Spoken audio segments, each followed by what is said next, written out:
Timnas Indonesia U23 memastikan langkah ke semifinal SEA Games 2022. Mereka kini mengalahkan Myanmar dengan skor 3-1. Sebenarnya, Garuda Muda hanya membutuhkan hasil imbang untuk lolos. Namun, pelatih Timnas Indonesia Sintayong menyatakan tidak pernah berpikiran untuk bermain imbang. Pada laga tadi, dia tetap menurunkan skuad terbaiknya. Cukup memuaskan, pertandingan baru berjalan 6 menit, Egy Maulana Fikri sudah berhasil menceploskan gol ke gawang Vietnam.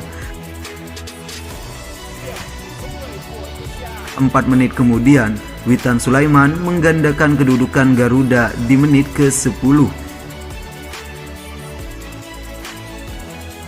Kemudian, wonderkid Persebaya Marcelino Ferdinand menjauhkan jarak gol menjadi 3-0 di menit tambahan waktu babak pertama.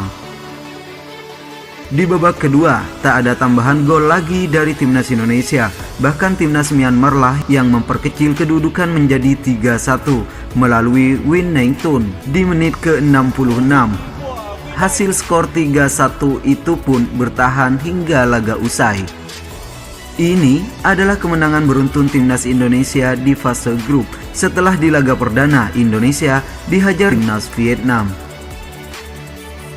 Setelah pertandingan versus Vietnam itu, Sintayong mengatakan kalau Timnas Indonesia U23 masih bukan dalam bentuk permainan terbaiknya, sehingga dia berhasrat untuk lolos dari fase grup untuk membalas kekalahan dari Vietnam di laga final nanti.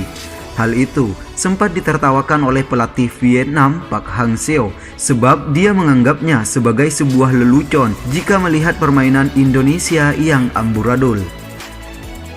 Namun kali ini Park Hang-seo sepertinya harus menarik sangkaannya itu. Pelatih Vietnam tersebut kini juga dibuat terkejut melihat permainan skuad Garuda. Dirinya dan rombongan Vietnam yang tertangkap kamera sedang menonton pertandingan Indonesia versus Myanmar terlihat dalam ekspresi kebingungan.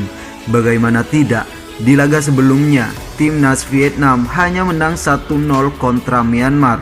Namun Timnas Indonesia dengan mudah melumat Myanmar 3-0 di babak pertama.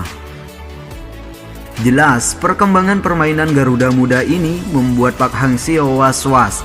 Dia secara perlahan mulai percaya dengan ucapan Sintayong. Namun dirinya sedikit bisa bernafas lega karena masih ada senjatanya yang diyakini akan meluluhkan perlawanan anak asuh Sintayong jika nanti berhadapan di partai final, yakni dengan memenuhi tribun stadion dengan supporter Timnas Vietnam. Hal itu diyakini bisa mengganggu mental Asnawi Mangku Alam dan kawan-kawan, layaknya pada laga perdana kemarin.